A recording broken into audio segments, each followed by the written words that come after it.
Hi. So Global Veg Fest comes to an end. Global Veg Fest 3 this evening. We're on March 19th, 2022, Saturday. I'm sat in Bristol, a lovely sunny day in the UK. I'll be talking this evening with two esteemed colleagues from the USA, who I'll be introducing in just a minute. So that's really interesting. If you want to catch all of the shows and the panels, and we've had a number of really interesting ones. A fabulous one on food justice just now, which really I must recommend. What a wonderful panel that was. And indeed, just before that, one about the defining veganism, which is also a really useful panel. I'd highly recommend those and others. They're all in the event program. You can find that vegfest.co.uk/global vegfest. Now you can watch them free, you can share them, they're all there, they're already there. You can go on and you can watch any of them. And indeed, you can watch this one hopefully live, or if you're in the future watching this at a pre-unknown date, welcome indeed.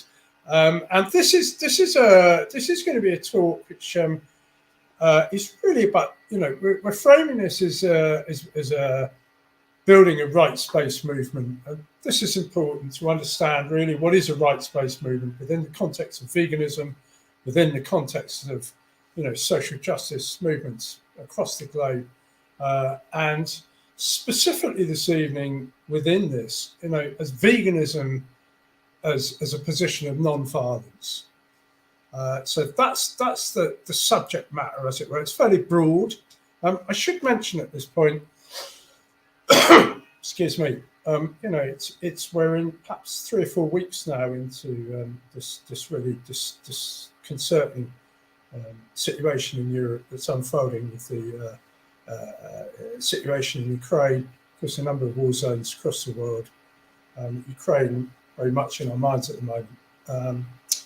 And that's perhaps also going to come into our conversation a bit about, veganism as a position of non-violence, which I think all our panelists would agree is a core tenet of veganism. So let's introduce Philip Murphy from New York City and Gary Francione from New York City, thereabouts.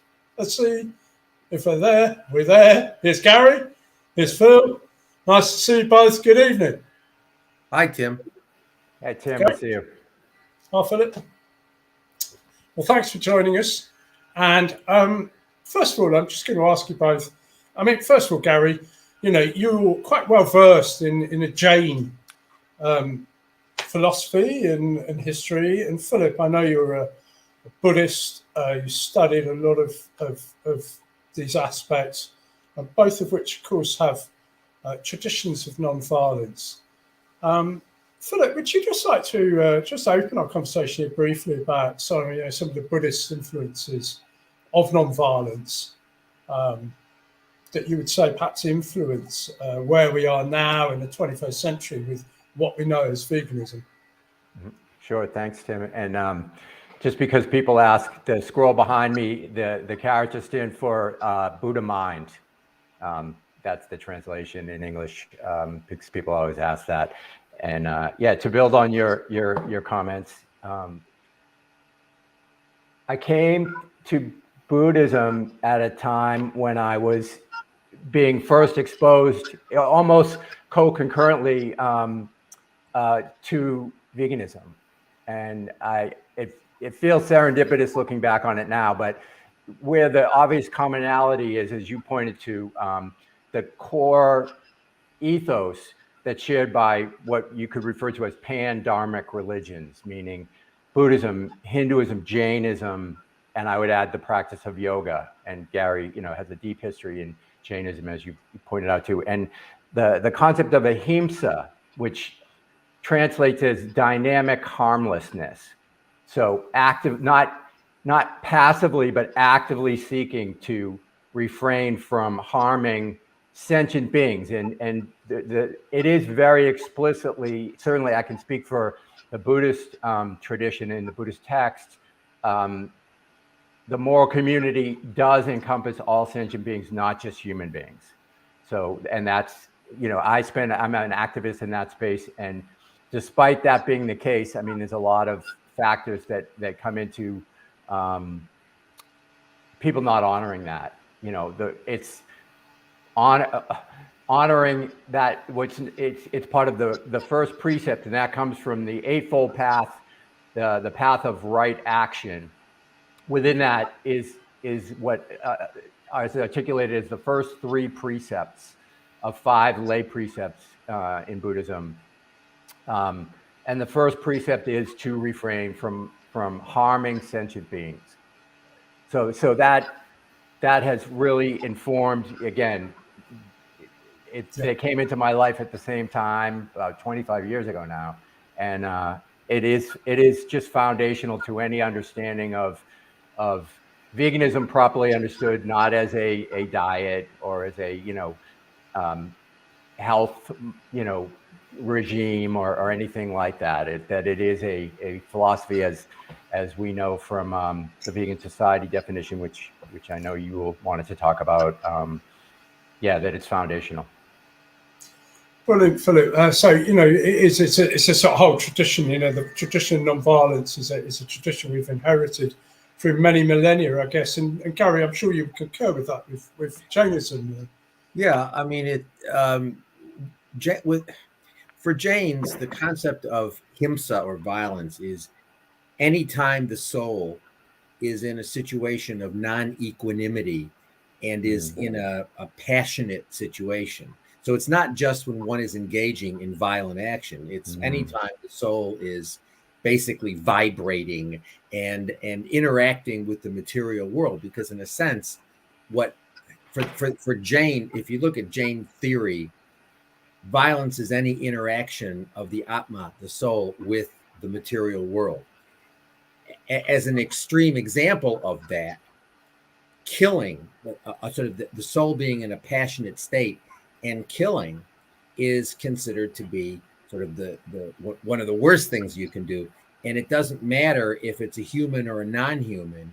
And the Jains are very clear that you're not supposed to eat meat. Now, what is frustrating is that although I've never met a Jain, and I haven't, I've met thousands of them. I've never met one who isn't a vegetarian. I've met lots and lots of them who aren't vegan. And that I find really troubling because, I spend a lot of my time talking to Jains and talking to Jains about this very topic. And as a matter of fact, I've just helped get a fellowship brought to Rutgers University, where I'm a professor. And it's stipulated in the fellowship that any event which is held by funds from this fellowship will be vegan. And so, it's not vegetarian, vegan.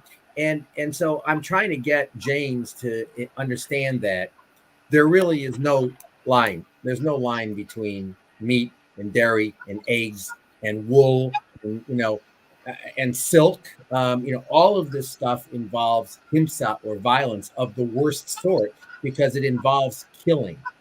And look, I think what's troubling, so going back to something you said, Phil, you said the Buddhists talk about nonviolence, but yet a lot of them don't observe it. And the Jains talk about nonviolence, but yet lots of them don't observe it. But then again, that's not a problem with pandemic religions because Christianity talks about loving everybody more than yourself or as much as yourself. And we know that they don't really pay. A lot of Christians don't pay much attention to that. So you've got these great ideals, and they're observed in more in the breach than as a general matter. But the point is, so they do exist, and I think also we're seeing, they're core tenets, and I think we're seeing more and more, especially with the influence of veganism, more and more of these religions, especially Jains. I know I'm in touch with a really vibrant group, actually, young Jains in the UK. There's a lot of work going into sort of understanding the dairy, the implication of dairy, the violence associated with dairy, and it's that understanding of violence. And of course, we know that violence has been very successfully hidden, and it's quite a shock to people to discover that there's so much violence involved in dairy and egg production. So, that's partly the important thing to recognize that that's a key part is the violence. And it's almost in a way what defines, a key definition of the understanding of that position, I think, is veganism. And I think I would just add to how important it is to note that in the development of the vegan social movement in the UK, which came out of the Second World War, which at that time inherited, again, a lot of the traditions that we've mentioned, and of course the influence of plant-based diets from across the world. That position was, the vegan social movement came at the end of the Second World War in 1944, and Donald Watson was a conscientious objector, so he had taken a very principled position of non-violence already before his sort of foundation of the Vegan Society. So, and likewise Kathleen Janaway, who was a massive influence on the development of the vegan social movement, as I'm sure you'll agree, in the 50s and 60s, 70s, especially in the UK. Kathleen was and her partner or husband were conscientious objectors. So even as recently as the last 50 years or so, key people involved with veganism have been of a non-violent position, tested to the extreme. Yeah. And interestingly, if you look at the distinction, animal rights was an attempt in certain ways when it emerged, was an attempt to bring nonviolence into it, because the whole point of the animal rights movement was that it wasn't a question of how we were killing animals. We had to stop killing animals because the killing itself was wrong. And then it was wrong to inflict the suffering, but it was wrong to inflict the killing.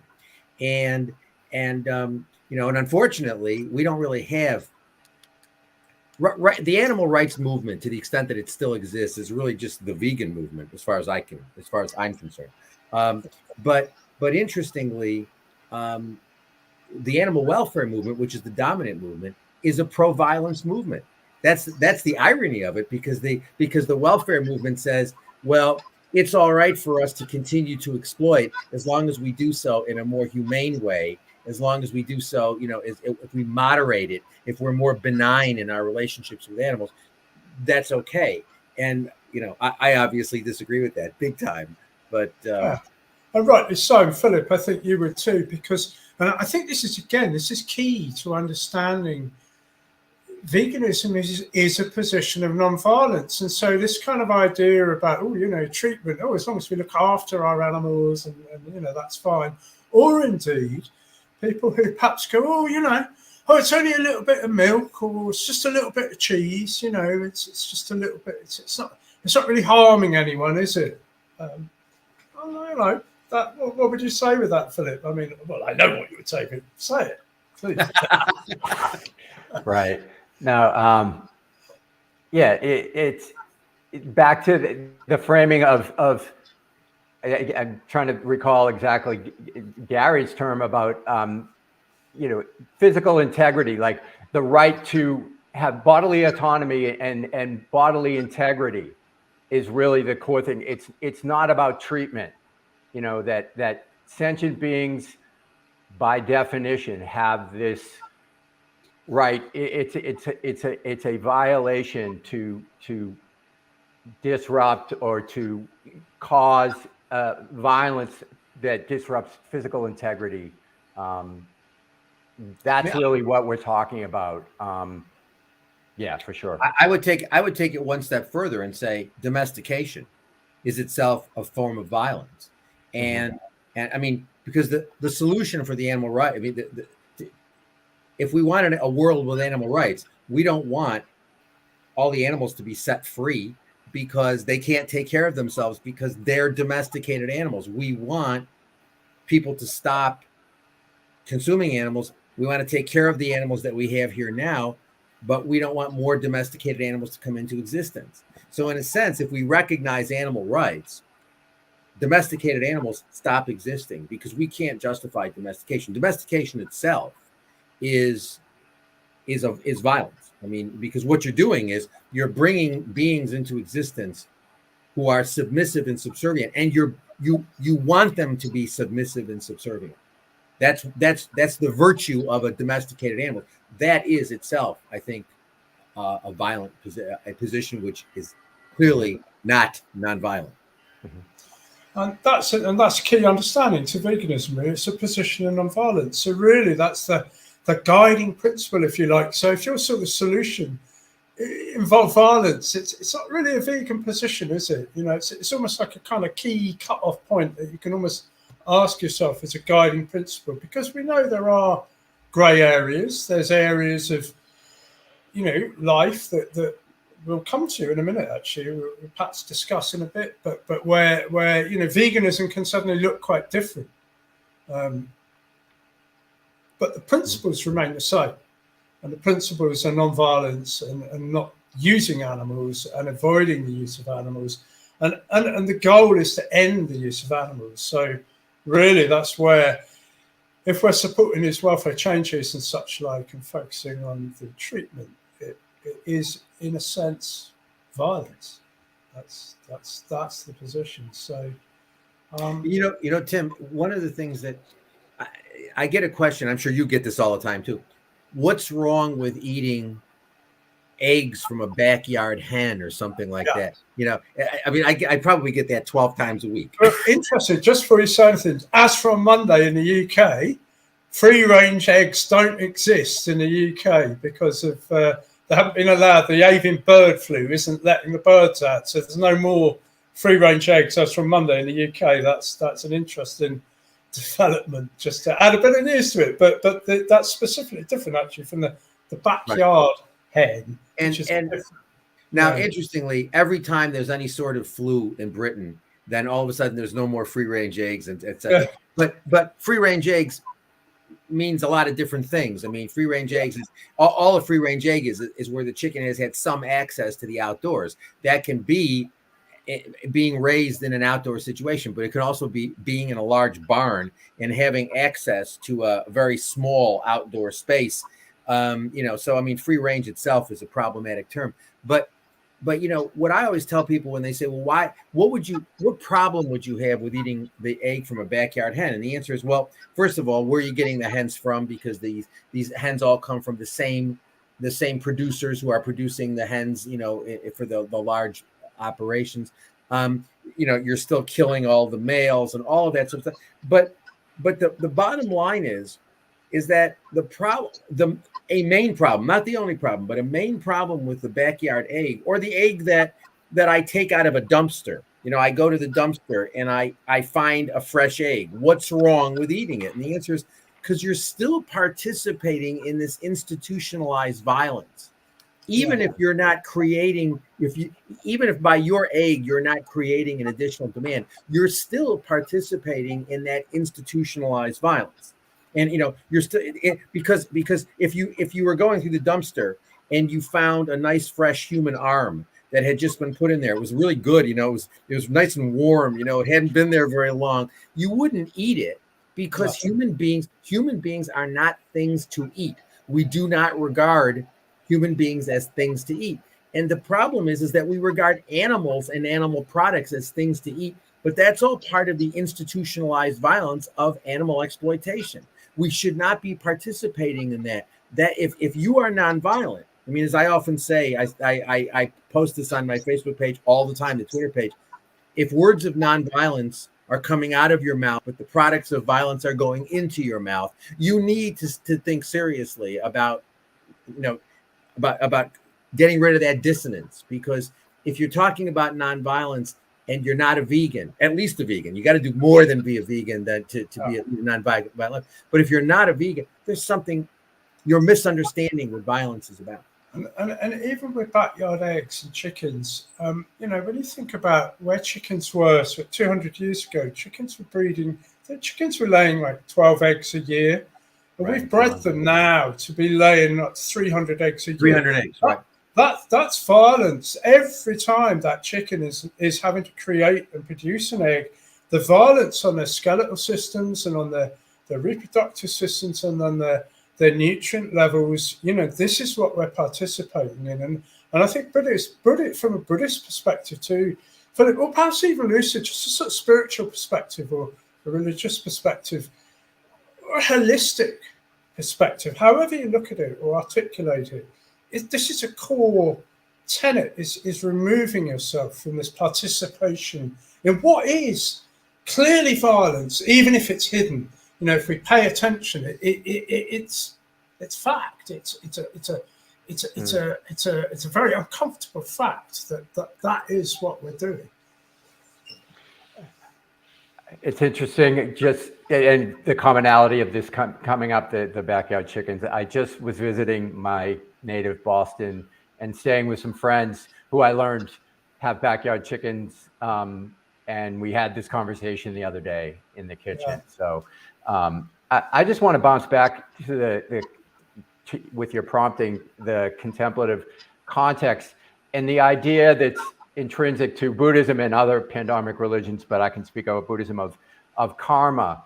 And in the West, there's from my understanding from some skillful teachers, that it's the common understanding of it is essentially in layman's terms, like what comes around goes around, right?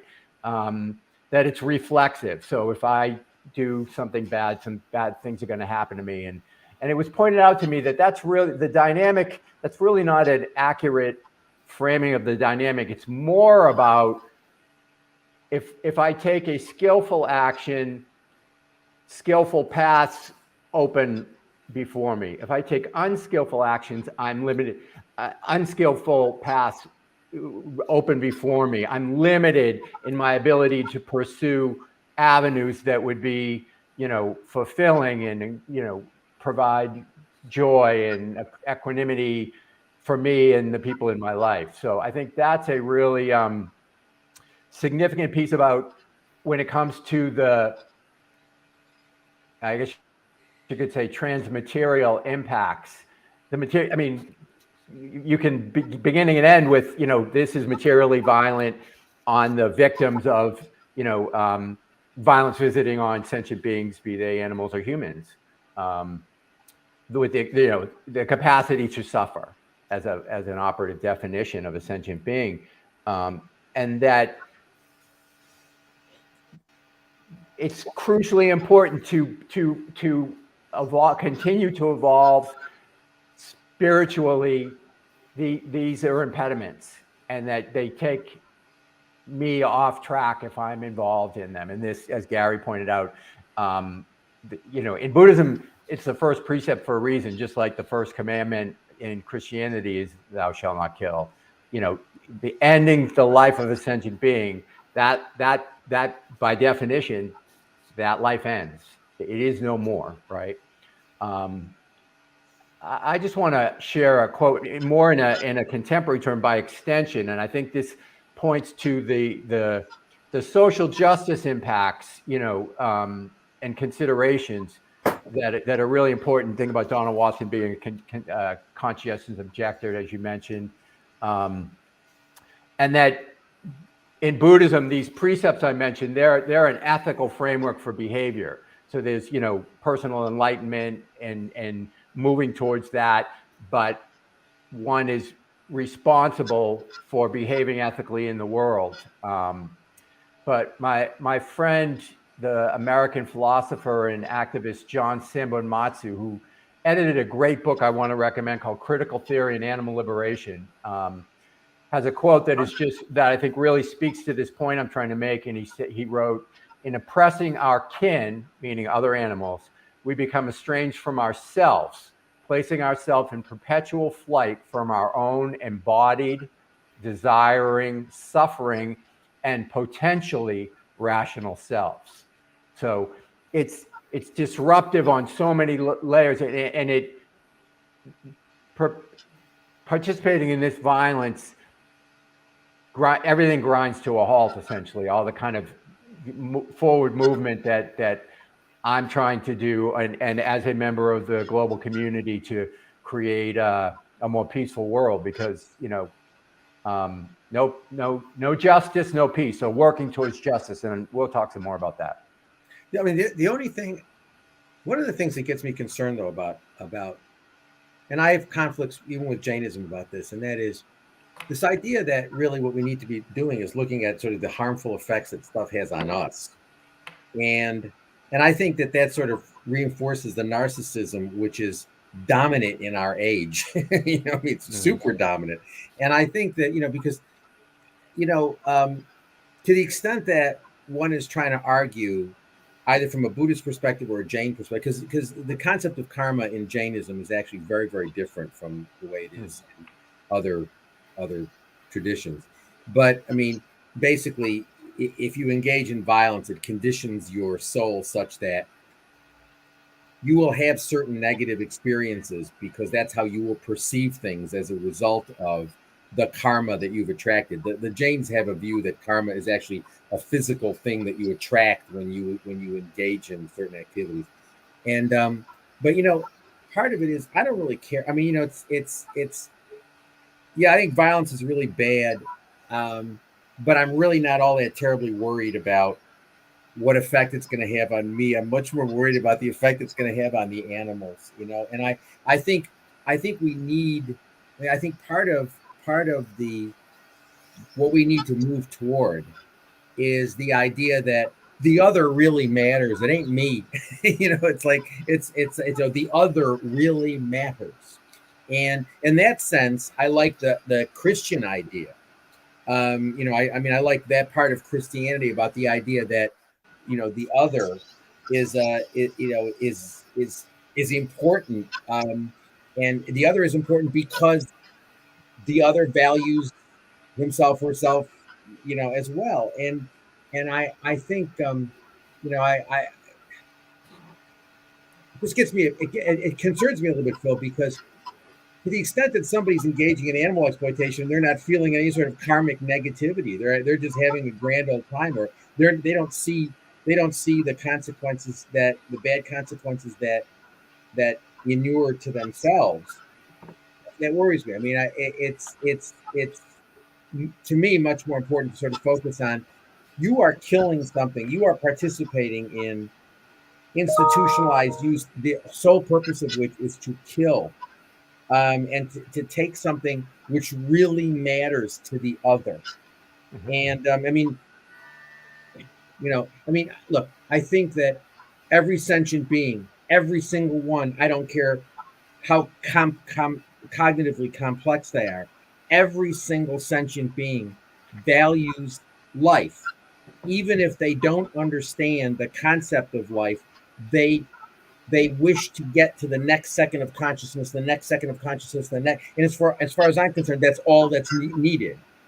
They value their lives however the hell they value them.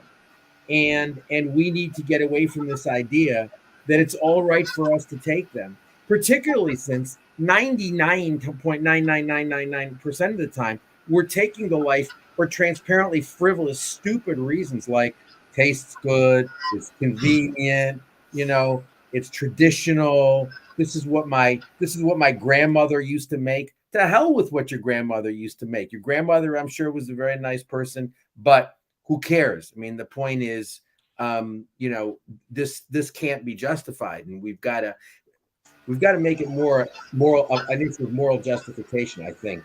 But. Yeah, I agree wholeheartedly, Gary. I would say both and, at the risk of oversimplifying things, absolutely, and both and, because right. I think the context, it can be easy for me to lose sight of the context, although I'm reminded again quickly that the cultural context is that this violence is normalized. That's right. The world we live in. So it's crucially important to change people's minds, to raise awareness and consciousness of the fact that these are sentient beings. They they do care. They have a subjective awareness, and what happens to them matters to them. Because that's obscure. That's the brute reality, the social reality that we have to address. The metanoia, changing people's minds, right?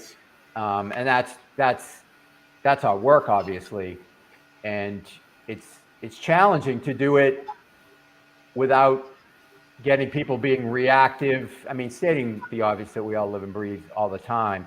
And the fact that while it's not food is not the entirety of the issue, it's a big part of it, and that people need to eat to live, and that there's just an intrinsic reactivity when people feel like their food supply is being threatened.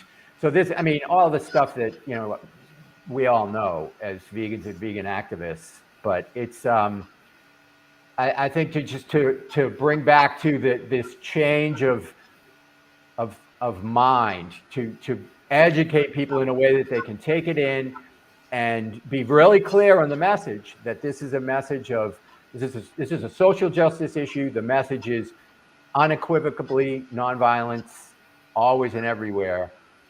But to realize that we're working against these tremendously powerful societal forces, and to do it as skillfully as possible. You know, if we look at the history of discrimination and violence against humans, we see that in many cases, indeed, I would say most cases, what we've done is we've animalized humans.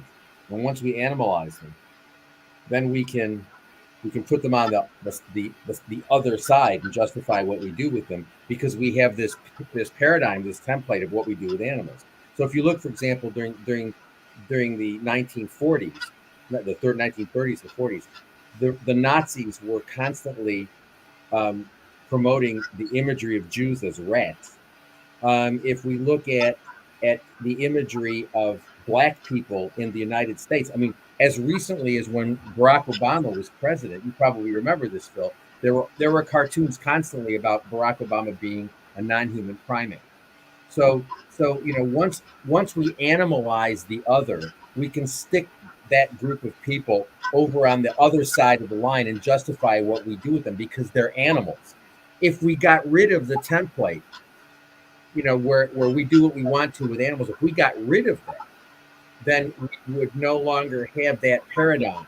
You know, I mean, it would. I mean, I'm not saying we wouldn't have violence anymore towards humans, but it would make it a lot more difficult, because the thinking, the psychology of violence towards other humans is that they are subhuman, and therefore it is justified because we can kill non-humans. And so subhumans sort of fall into that category of non-humans.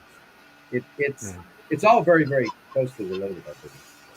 So what's interesting is we kind of have this in society, though. We have an understanding, don't we? And this brings us on to this, perhaps the second half of our discussion quite neatly, actually, is that already, though, you know, we do have personhood in many respects for some species. So, for instance, our cats. Cats have a special protected status, almost akin. In fact, as with the case we're about to discuss, in some respects, valued more than some humans. And the one I'm looking particularly is recently, and I know, Gary, you've written about this too, previous cases, which I'll ask you about, refer to, quite interesting, going back decades, actually. But the Kurt Zouma footballer and his brother, who recently, you know, kicked a cat on a social media when Kurt Zouma is a footballer for West Ham in the UK. And he and his brother, literally just last week, actually, 3 days ago, the RSPCA has decided to prosecute Kurt Zouma and his brother. But both Kurt and his brother have experienced a huge social media backlash, but also they've lost sponsorship deals. There've been threats of, you know, court action and potential imprisonment in France, where Zoom is a nationality from, and you know, incredible, real backlash that, you know, is really demonstrates that there is there are already animals massively valued, but somehow we got a disconnect where we value a cat, but we don't value a pig, and I think this is a huge still a huge issue for people to try and understand. I don't think we really understand it, do we?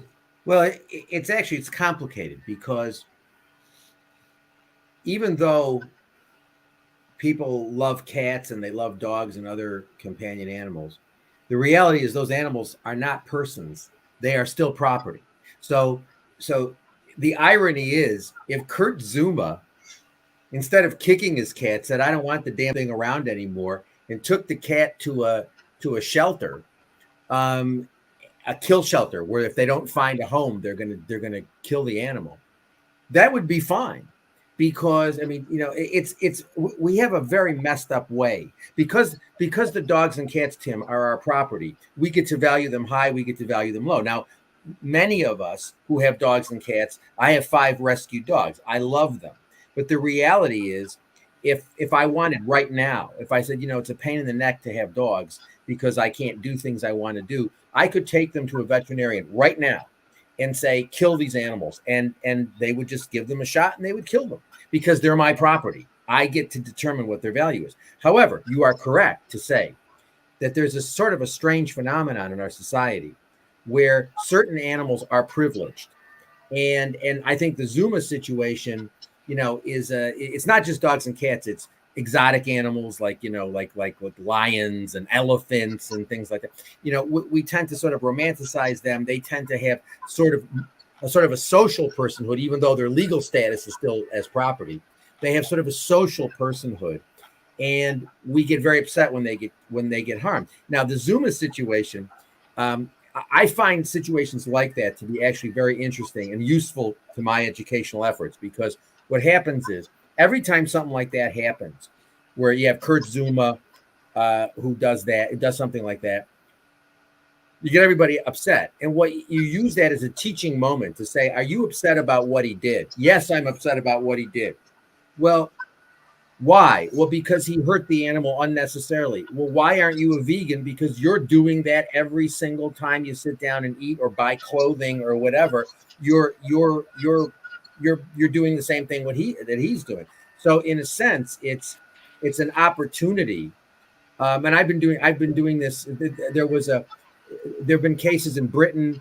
There was a case in Scotland. There have been a lot of cases here in the United States where people injure a dog or a cat, or in the case of this one guy, he went to Africa and he killed the Cecil the lion, and people got all upset about it. I use those as teaching examples to say, look, if you care about what's happened in this situation, why don't you care about the animals that you're harming? And in some cases, harming even more so, because Kurt Zouma kicked the cat. He didn't kill the cat.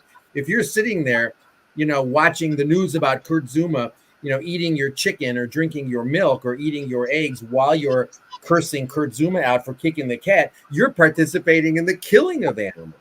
So there's something really wrong there. And I actually have found, Tim, I've been doing this for a number of years now, using these examples. And I started in 2007 when Michael Vick, an American football player, got in trouble for dog fighting. And people were upset. Now, people 15 years later, people still hate Michael Vick. I use Michael Vick all the time as a teaching example to say, are you upset about what Michael Vick did? Yes. Well, then why aren't you vegan? And actually, it's a great way of getting into the discussion. The Zouma case raises another aspect, which is interesting, and that is Zouma is being prosecuted by the RSPCA. And the RSPCA, as I'm sure you know, Tim, the RSPCA has its own brand of happy exploitation. It's called the RSPCA Assured brand. It used to be called Freedom Food. It's now called the RSPCA Assured brand. And people pay the RSPCA money. There's a licensing fee. There's a membership fee and a licensing fee. People pay the RSPCA money so that they can stick RSPCA Assured on their corpses, on their milk, on their eggs, all that sort of stuff. It's a labeling program. So the RSPCA is busy promoting animal exploitation while they're prosecuting Kurt Zouma. I mean, it's like the Twilight Zone, and I'd like to say that it's explainable by the fact that Kurt Zouma is a black guy, and you know, and there's rape, because there's no doubt in my mind that these cases have.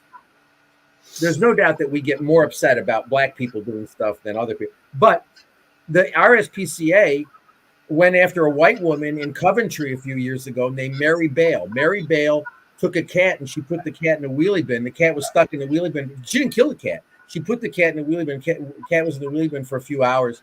A bad thing to do. I'm not defending what Mary Bale did, but the RSPCA prosecuted her, and I wrote about that then too, and said this makes no sense. You have an organization which is promoting freedom food, or I don't remember whether they had switched over to the RSPCA shirt they bought, but they were promoting happy exploitation, and they were promoting killing animals and eating dead animals and eating products from dead animals and products that resulted in dead animals. At the same time, they're going after Mary Bale, who was excoriated. She had to have private security. She was worried for her personal safety. Makes no sense. It really, but these are good teaching examples. Good teaching examples. Philip, what do you say about this strange case of Kurt Zouma and the cat? You know, Yeah. Which I certainly agree. Phil, coming from America, you know, as Gary does, the Michael Vick case had huge repercussions, and you know, Gary pointed to that in his experience, it's still happening today, or it's in the consciousness and can be used as a tool, which I'm happy to hear that. The Kurt Zouma case certainly landed here in the U.S. when it happened. The fact that he's being prosecuted, I think it's kind of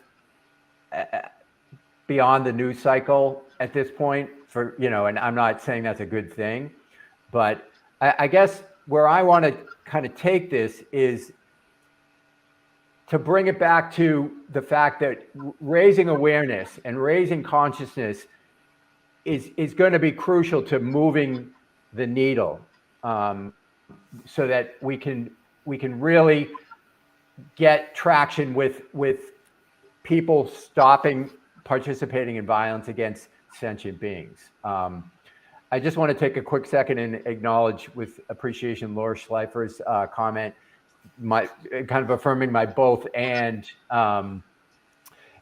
we'll also mention, because it's a great entry point examples of violence against our family members, the people, pets, the climate issue, and Laura co-authored a great article called "Animal Liberation is Climate Justice in New Politics" with Dan Fisher, and I just can't recommend it enough. It's comprehensive, and I guess where I'm taking this is that we need to just raise awareness of the fact that these other animals are members of the moral community, because it's so obvious when you make the connection and become vegan as we are, that's patently obvious. But I continue to run into the same justifications, you know, and that this is a matter of justice, you know. I'm active in left political spaces in the U.S., bringing the animal liberation message to these spaces, and in those spaces, you would think you know, egalitarian, progressive-minded, focusing on egalitarianism, broadly conceived. The conditioning is so strong that there's pushback in these spaces, which is astonishing, but it's happened on a daily basis. But part of the problem, Phil, is that because as you know, I mean, we're both inclined towards leftist politics, and the problem is that the left is able to point to the animal welfare, and I would say animal liberation is this. I mean, that's very much associated with Peter Singer's position, and Peter Singer is, as you know, not a vegan, and you know, the problem is that we end up, to the extent that we're promoting animal rights and abolition, we look like sort of the the crazy people, because they're much more willing. People are much more willing. I mean, it's very hard to find somebody in a left space who's going to argue with you about factory farming. I mean, they generally don't. What they argue about is they say, well, where I can't go with you is the idea that there's something inherently wrong, however well the animal's been treated. And I think that is really the crucial thing. This is the problem. What we've done for several hundred years that we've had the animal welfare ethic is we've talked about animal suffering. We don't talk about animal life. We don't tell me we talk about, we've bifurcated suffering from living. And we say basically, as long as the animal's treated well and killed humanely, then, you know, there's nothing wrong. We haven't done anything wrong. This is the problem. And so when we take the rights perspective, and say that, well, it doesn't really matter how cognitively sophisticated an animal is. Killing a sentient being is a wrong because you are taking something that animal values, however that animal values it. You're removing that animal's consciousness, which is valuable to that animal. That animal is connected to a future self, if only in the next second of consciousness. Mm-hmm. People start saying, well, just a minute here. And, you know, they don't want to go there. They think that's too crazy. And you also have the addition of, you know, you have this new wokeitarian way of looking at things where, you know, if you know, people want to say, well, if eating animals is a tradition, then it's immoral to tell people that they can't follow their tradition or something like that. And you have that complication, which you also get from the left. I spent a lot of time talking about that sort of problem. I think it's coming back to your Zouma one there too with that, Gary, Phil, is just to say I concur with that. Of course, you know that is part of the problem, and I think the media portrayal. You mentioned racism, Gary, as undoubtedly, you know, I mean, Kurt Zouma and his brother have been pilloried. The England captain, John Terry, was convicted of racist. So none of that, you know, it's currently, you know, got high-profile positions, and even, and I should put a content warning on this, you know, but even there's a footballer called David Goodwillie, who was convicted of violence, assault against women, of extreme violence, who just last month was offered another job, as if this didn't matter. So we're seeing extreme violence against humans. We're seeing racism against, you know, people. This is, you know, and in mind the speciesism of the hypocrisy of what you mentioned with the RSPCA. You know, but there's undoubtedly a racist element, and that's something that's equally disturbing. You know, it's a very disturbing. Well, what it shows us, Tim, is how big the challenge is, how large the challenge is, because it's not just getting people to sort of see that animal rights is a matter of justice and we ought not to be eating them, wearing them, using them, period, and get rid of this utilitarian nonsense. But rather, you know, we're living in a world where there's still enormous amounts of racism. There's still enormous amounts of sexism. As a matter of fact, I mean, yes, I think women are in a better position in certain ways now than they were, you know, in decades past. But I mean, I still think sexism. I mean, watch television. You know, watch television. Look at ads. You know, look at the way that newscasters, you know, female newscasters dress as opposed to males. Look at all of the messages that are sort of sent out. And I mean, I still think I mean, we've got a lot of work to do. And what's troubling is, you know, I get a lot of pushback whenever I post on my Facebook. I can predictably, if I start putting a human rights, animal rights thing, if I start saying animal rights and human rights are inextricably intertwined, which I've been saying now for 35 years, and I get crap. You know, I get people saying, "Wait a minute now, animals are the most discriminated against group. Why are you bringing it? You know, why are you doing this?" And I had an argument, Tim, with some people from one of these organizations who they were upset with me because they took the position that we should welcome into the movement members of the men's rights movement and right wing. And it blew my mind. I said, the men's rights movement. I said, the whole world is the men's rights movement. And I said, I don't want to have, I don't view the movement I'm part of as consistent with the men's rights movement, or there was another right wing thing that, they were saying, well, this is not, you can't exclude right wing people. I said, it's not a question of excluding people. It's a question of, what do I think ideologically is the right way to think about this? And the idea is, I'm sorry, I hate to say this. Well, no, I don't hate to say this. I'm saying this because I believe it. Our idea is an idea of the left. And I'm sick and tired of sort of being told that we shouldn't be thinking about this politically. This whole thing doesn't make any sense except as a manifestation of progressive left-wing thinking. It is not consistent with a conservative ideology. I'm sorry. Now, there's a reason why, there's a reason why that is not embraced by these organizations, because these organizations, these animal welfare organizations, because that's what they are. There's not one major organization that maintains that veganism is a moral baseline and anything short of veganism is morally unacceptable. Not one. They are businesses. Now, I understand, I'm not challenging the sincerity of the people. I'm not challenging the sincerity, Tim. I'm saying that I think it's a really bad idea, because what's happening is these organizations don't want to present the idea in its ideological context, which is the only way to make sense of it. And so I think that, that we need to recognize this is something of the left.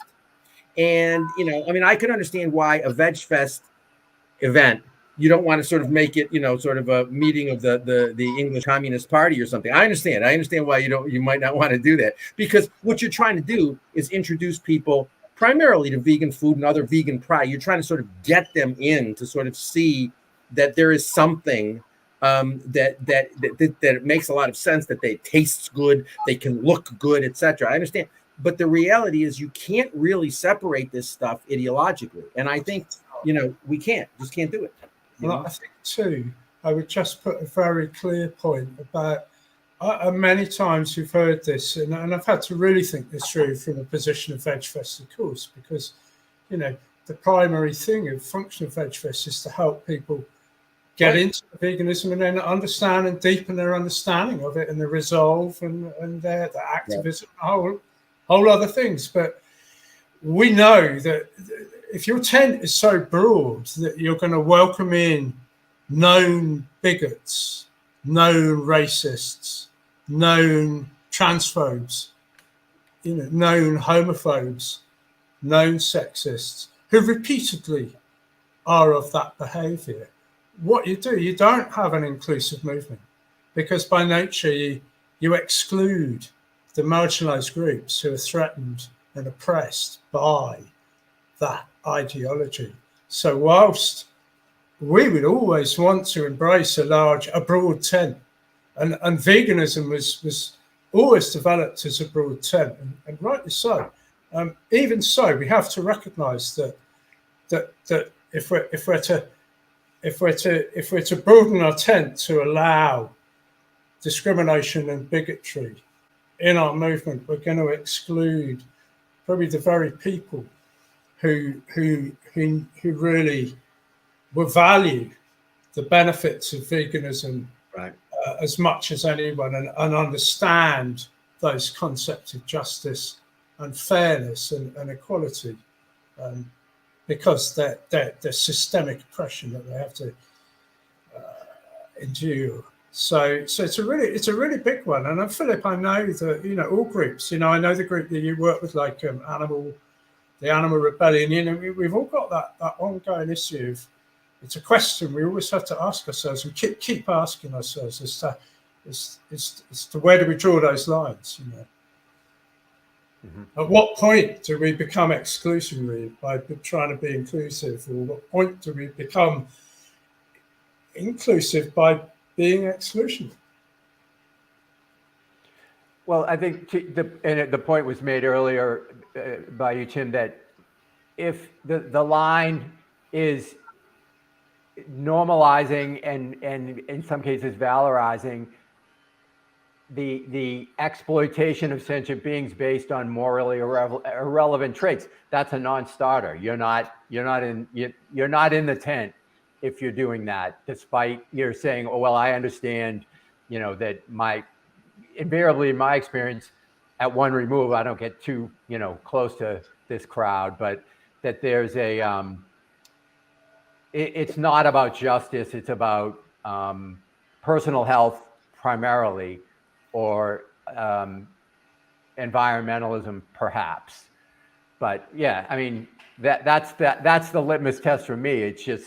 It's pretty clear. And yes, do you have to be conscious and kind of really drill down to determine that, perhaps, given the circumstances? Sure. But once that's clear that kind of violence is normalized in any way, that's a non-starter for me. Tim, you're knowledgeable about the history of the vegan. As a matter of fact, you are more knowledgeable than most people about the history of the vegan movement. But what's sort of interesting is there were elements in the early vegan movement that were very political, like Leslie Cross.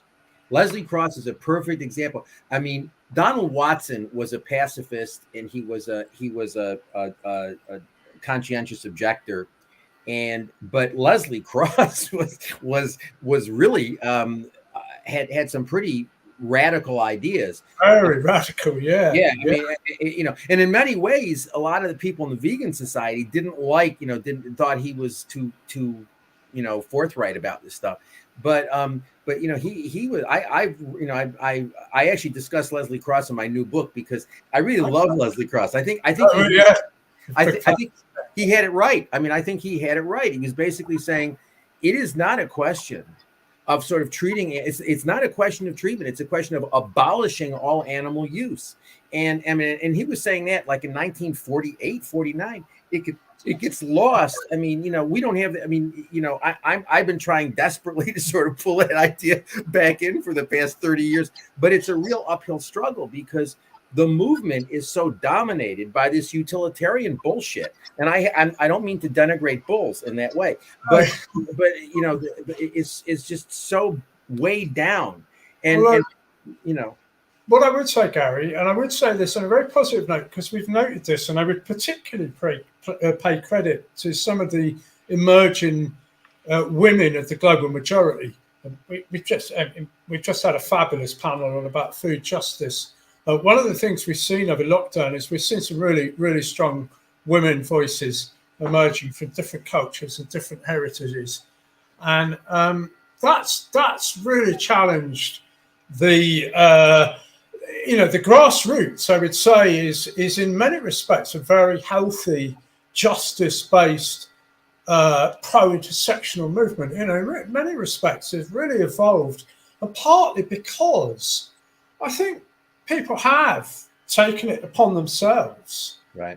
And for instance, look at the amount of really good books that have come up in the last. I mean, last time I saw you just won the award, hadn't you, for but you were up again. I mean, we had a whole category of ethical vegan books. Now, 10 years ago, you would have been in a category of 2, maybe there might have been 2 of you, but now there's and in fact, not only so many ethical vegan books, but also a load of plant-based books. So there's a whole category of books about plant-based healing, health, and environment and such like. And I think to credit, actually, that to the many justice-based animal advocates that have found a voice and have found a platform and have, in some respects, bypassed, but also, I think, influenced and helped shape, some of the nationals. I think in the UK, we've certainly seen over the last 5 years, some really encouraging signs, although I would point to just in the last 6 months, we've been almost seeing some backtracks. We've been seeing some return to some quite xenophobic single issue campaigns. I mean, the last one I had the pleasure of saying no to was to ban a trade deal with the Faroe Islands because of the grind. It's like just because all the blood is visible instead of behind closed doors in a slaughterhouse 2 miles up the road, We want to ban a whole trade deal with the Faroe Islands and punish every single Faroe Islander and all the people who would have been beneficial of that trade deal. Why? For something we do in the UK over a billion sentient beings in the UK alone. How dare we petition to ban a trade deal for the Faroe Islands? Because of what? Because they kill animals. Okay, come on. I thought we were done with that. I'll be honest. I've seen a few signs of some regression, I'd say, and I think we need to reestablish. Well, these organizations are still, these single issue campaigns. Many of them are xenophobic and otherwise objectionable. The anti-fur campaign being the primary example, the classic example of a problematic single issue campaign. But you're still seeing anti-Asian rhetoric because of what goes on with eating dogs and stuff like that. But I think that the job is difficult and it's big. I mean, we've got an environmental movement.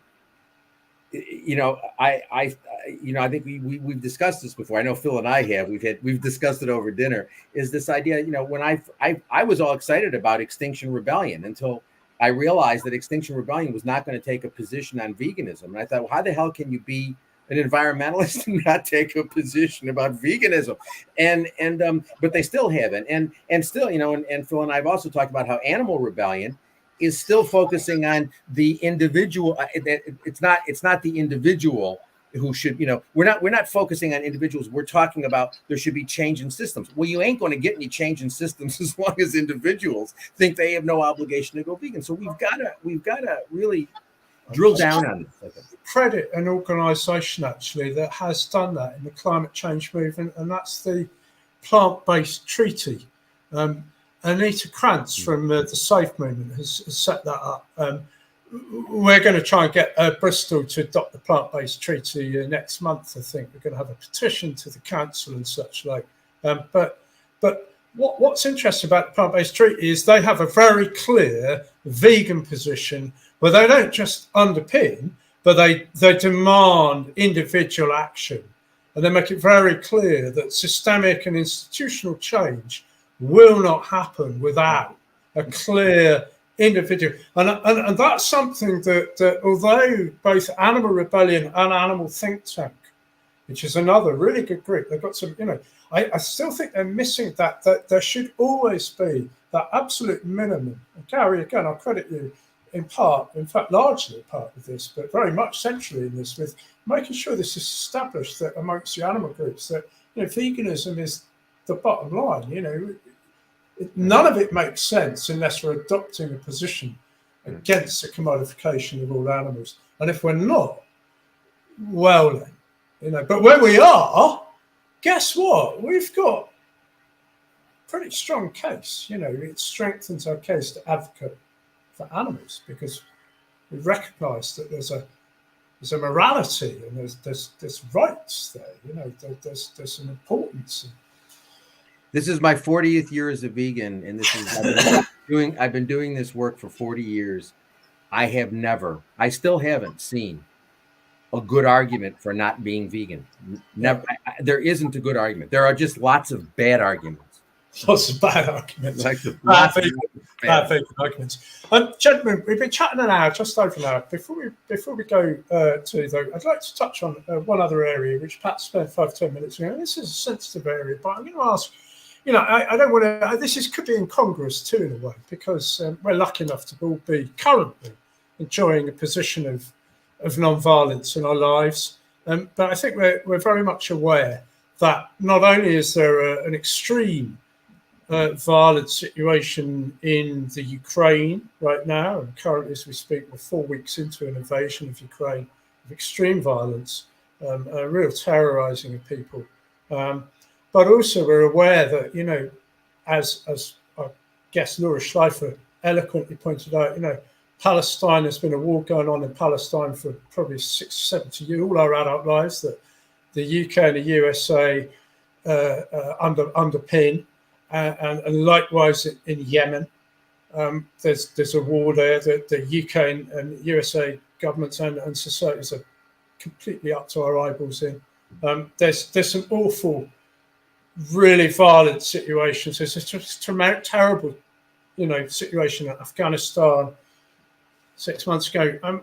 What I'm going to just ask is, though, if for vegans, and there will be, I know there's a Ukrainian vegan group indeed that is sort of not currently functioning, perhaps for understandable reasons. But two things. One is that, vegans facing non-violent, because of a non-violent position, how vegans respond in a war zone. How do vegans, how do we respond to extreme violence, especially threats of extreme violence? And secondly, just perhaps a broader look at some of the animal rescue, some of the animals that are suffering in war zones, perhaps what we could do to help, maybe. Philip, what do you... I think you basically, in the first question you asked had two parts. So how do we respond to violence being one part and the threat of violence? And I would bifurcate my answer, because in a violent situation, meaning a war zone, it's a little bit like, but in an extreme example of trying to have a conversation around veganism, sitting at a table with people eating animal products. It's too late. Like, it's just not. It's not an appropriate or skillful, effective venue. In a war zone, which is the wars happening, it's triage. It's trying to save as many lives of all kinds as possible. The threat of violence was the other part of that first question. I think that's an opportunity to raise awareness of the fact that violence of any form is going to be intrinsically unjust and will go down a path of injustice. This is a much larger conversation, obviously, but I want to bring in the fact, because of we talked about left politics, that broadly speaking, challenge the capitalist mode of production that is, hegemonic in our world. And the fact that, David Nybert, the great American sociologist and vegan activist, talks about, this being foundational capitalism. The term comes from the Latin word for head, from heads of cattle. So this acquisitiveness, domination, that the first instance, the first vector of that violence was our domination of other animals. So when that conversation can be had, when it's not, inappropriate, meaning inappropriate context, those are the kinds of things that I think really need to be had. And again, back to the people who we want to have in the tent, people who are broadly conceived, forward-thinking, which manifests, in my experience, with progressive left politics, that the recognition of the foundational nature of this violence informing the system that is, it's ecocidal. Perpetual growth on a finite planet is ecocidal, and that is the dynamic that we're living under, that drives our civilization, and it can't be sustained. So that's where I would go with that. I think we need to, this is like sort of a great topic to sort of end the discussion on. We could talk about it for 5 hours. Let's look at, if you look at Hitler, you can say, well, how would we have dealt with that situation differently? Violence was necessary. Well, but if you think about it, everybody knew Hitler was nuts. The reason why Hitler was encouraged and why he was tolerated was because America and Britain and everybody else thought he was going to be a bulwark against communism, so they supported him. And Hitler, that situation could have been dealt with much less violence much earlier on. The same thing with what we're dealing with the Ukraine. After the Soviet Union fell apart, NATO probably should have been dismantled. I mean, I'm not a political scientist, but a good argument could be made that we should have dismantled NATO. What happened was the Soviet Union fell apart, and the boys who make money off of arms and off of weapons and stuff, saw that as an opportunity to sort of bolster NATO, which was threatening to the former Soviet Union. And I'm not saying that what Putin is doing now is justified. It's not. It's not justifiable. But it's not happening in a vacuum. I mean, we helped exacerbate the situation, and I also think that it's terrible. We're watching on. I mean, I don't know about what. Well, I do watch some BBC, and BBC is doing pretty much the same thing that CNN is doing, which is basically nonstop coverage of this. But we don't know anything about what's happening in Gaza and the West Bank or Yemen. I mean, it's like because we're friendly with particular governments, and so we're not going to criticize what's going on. But people's houses are being bombed, and their people are being treated in all sorts of bad ways, and this is it's going on all over the place. Much violence could be avoided if people with economic interests weren't busy manipulating things so that they could benefit. And I think that's a big thing that we need to focus on. What we would do right now, I mean, once Putin goes in and starts killing people, is resistance justifiable? And the answer is, you know what? Even if it's not justifiable in strict non-violence theory, it's excusable. It's excusable because there's a compulsion there, and you don't really have a choice. But I do think that we need, to look at violent, one thing I would say with respect to Phil's notion of capitalism. David Nybert is a friend of mine. His second book on domestication is published in the series that I edit for Columbia University. And I know David, I've known him for many years, and I love David. I disagree with David because animals have been exploited in every single socioeconomic system that has ever existed, including tribal systems. I mean, animals are exploited in tribal systems, in every system. So this idea that we're going to get rid of capitalism and that's going to make animal exploitation go away is just false. No. I mean, Cuba, probably the most socialist.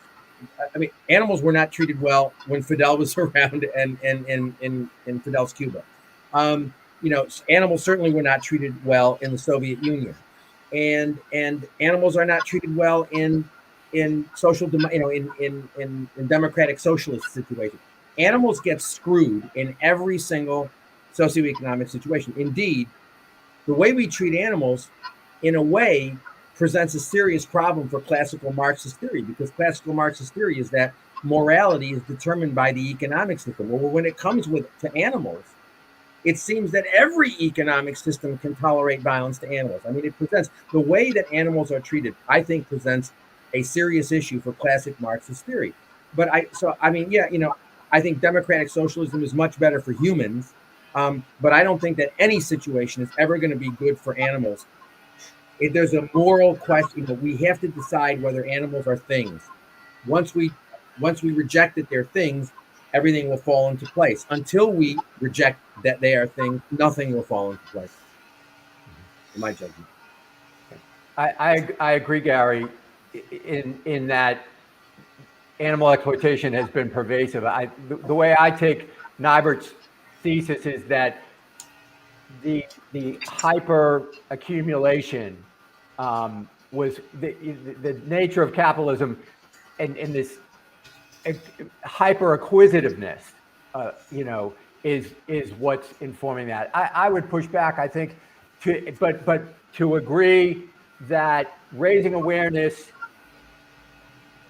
of sentient beings being members of the moral community is going to take root in left spaces more than it will in non-left spaces.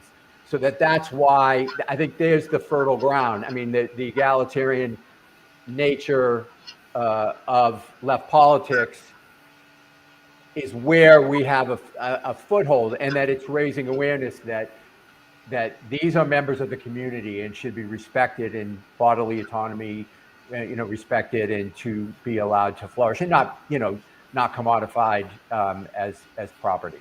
No, I agree. I just don't. But I mean, left spaces don't mean necessarily spaces that reject capitalism. They may want to moderate capitalism, but they're not communist spaces. As a matter of fact, I don't know. I can't name 5 people that I would regard. I mean, I once used to know a lot of people who I would regard as but communism has died as an ideology, as far as I can. Okay, gents. We're going to just wrap up in a minute. So I'm just going to ask you, just because obviously we are just leave on a little soundbite. We just like to leave on a little soundbite because it's nice to take away for people too. So just going to ask you about how some of this translates into really underpinning a rights movement. I mean, Gary, we talk about a rights movement and the fact that we don't really have one.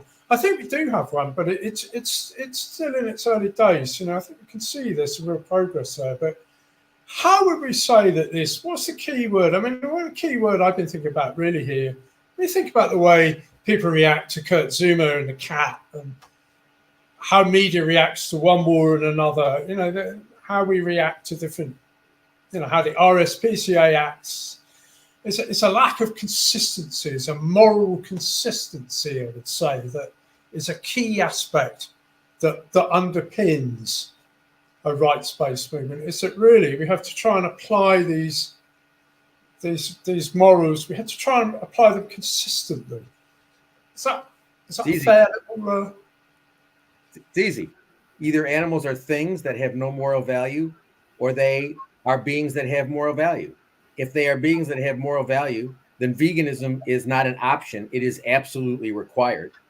And I mean, the problem is we try to have it both ways. We try to say animals matter morally, but we treat them as things. We can't do that. They're either things or they're not things. If they're not things, if they have moral value, then we can't eat them, wear them, and use them. We can't use them in any situation, with the possible exception of a situation in which there is a compulsion. And even then, there are moral issues that come in. But it's a no-brainer for all situations where there isn't a compulsion. It's a no-brainer, and that's the problem. We need to be confronting people with saying, you care about animals. If you care about animals, then you got to stop eating them, wearing them, using them. The problem, Tim, is that there's a whole movement out there, an animal welfare movement, that is telling people, oh, no, you're on a journey. You don't have to stop anything. There's no moral imperative. As long as you're progressing in your journey, if you're eating 1 steak less a month, you're progressing in your journey. That's the problem. The problem is that there's a mixed message. We're trying to tell, or some of us are trying to tell people, that if animals matter, you got to get them out of your lives. Some people are, but there's a much louder voice, with the amplification of the zillions of dollars that these organizations bring in, that's saying to them, oh yeah, being vegan is a good thing, but it's not necessary. You can continue to exploit animals as long as you are on a journey or a path.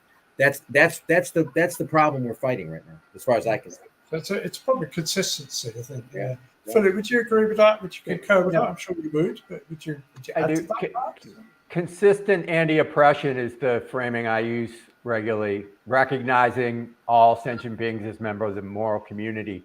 It's really simple, but applying that consistency and holding people accountable and being able to skillfully respond when the what had become fairly predictable patterns of response. And saying that, I just want to take a quick minute to give a shout out, thanking Benny Malone for being here, and his book, How to Argue with Vegans. I think it's just a wonderful manual for having skillful responses to these, the pattern of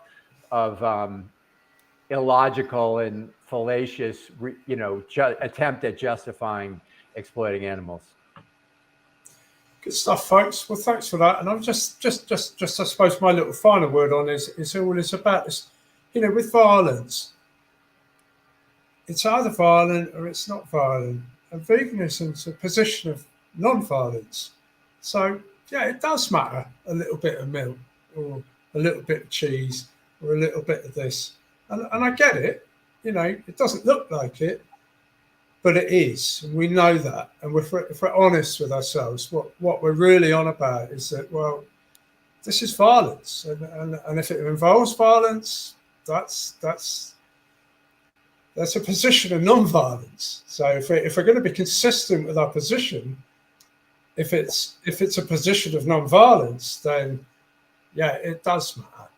That's why we should be aiming to be consistent and try and keep a vegan position that underpins all our lifestyle choices, and not look at the treatment, but look at the use and the violence involved in that use. A little bit of murder is still murder. A little bit of slavery is still slavery. A little bit of anything which violates fundamental rights still violates fundamental rights. That's right. Yeah. All right, Gary, Philip, thanks for that. It's a nice clarity to end up on. Thank you, Tim. That's a really valuable Thanks, conversation. Thanks everyone for being here. Yeah. And a quick special shout out to Roger Yates, who jumped on first. There was a reference made to the history of veganism, and his history of the movement on the VegFest UK space website is fantastic. Go learn your history, please. He's a big fan of Leslie too. We're all big fans of Leslie Cross. Yeah. Oh, hail Leslie. Take care. Good stuff. Good night, Take then, care. folks. Good night. Thanks night, a lot. everybody. And that's it for Global Veg Fest. I should just say my goodbyes, Pete, to the evening. So Thanks, Pete. Yeah. Thanks, Pete. Thank you, Pete. Thank you, Pete. Thank you, Pete. yeah, and thanks everybody for listening to the Global Veg Fest, March 19th, 2022. That's it for us now. We shall end up there and we shall say goodbye. Thanks to all. You can see it all in the event program, and we'll be having another one another day to come. Good night.